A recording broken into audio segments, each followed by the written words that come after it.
I invite you to connect with the voices of the Bible as we listen to God's word from John 2:13-25. This week in our Come and See series, we encounter one of Scripture's most dramatic moments, Jesus cleansing the temple. It's jarring precisely because it challenges our assumptions about both Jesus and worship itself. What matters more?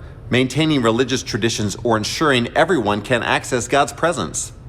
Let's explore what happens when sacred space becomes cluttered with obstacles. Picture Jerusalem during Passover.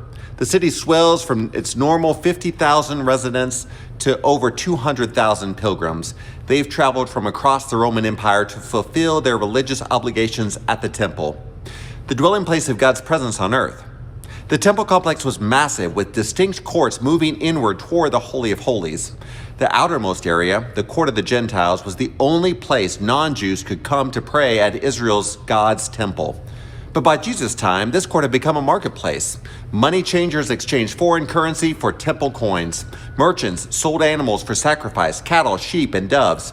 These services seemed necessary. Pilgrims traveled hundreds of miles, couldn't bring their own animals. Foreign coins bearing pagan images couldn't be used for temple offerings. The religious system had created solutions, but at what cost? The very space designated for Gentile seekers to encounter God had become inaccessible, filled with noise, commerce, and chaos. Jesus arrives and sees this scene during Passover, the celebration of liberation from Egypt. The irony must have struck him powerfully. A festival commemorating God's welcome of oppressed slaves occurring in a space that excluded spiritual seekers. John tells us Jesus made a whip from ropes. This wasn't a spontaneous outburst, but a deliberate prophetic action. He drove out the animals and merchants, scattered coins, overturned tables.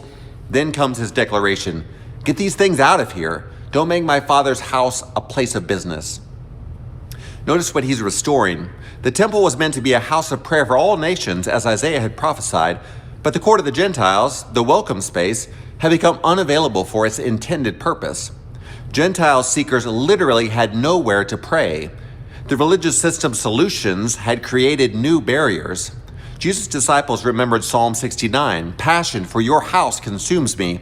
This wasn't anger, but holy zeal for God's purpose. Jesus was consumed with desire to restore access, to clear obstacles from blocking people from encountering God. The religious leaders demanded a sign proving his authority. Jesus' response is cryptic: "Destroy this temple, and in 3 days I'll raise it up." They thought he meant the physical building. It had taken 46 years to construct. But John explains Jesus meant his body. The ultimate temple, the place where God dwells with humanity, would be Jesus himself. And that temple welcomes everyone. Here's the profound shift.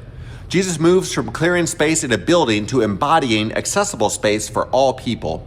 The resurrection would prove that barriers to God's presence can never be permanent. What seems destroyed can be restored in 3 days. This passage confronts us with searching questions. What have we allowed to clutter our spiritual lives? We might accumulate practices that once served a purpose, but now block access to what matters most.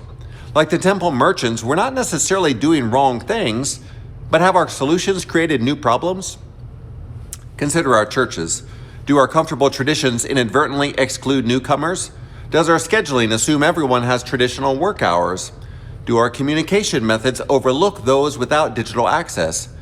We might be providing necessary services while unintentionally blocking access for spiritual seekers. This extends beyond our church walls. Our educational systems, workplaces, and community organizations develop policies that seem neutral but can create barriers for some.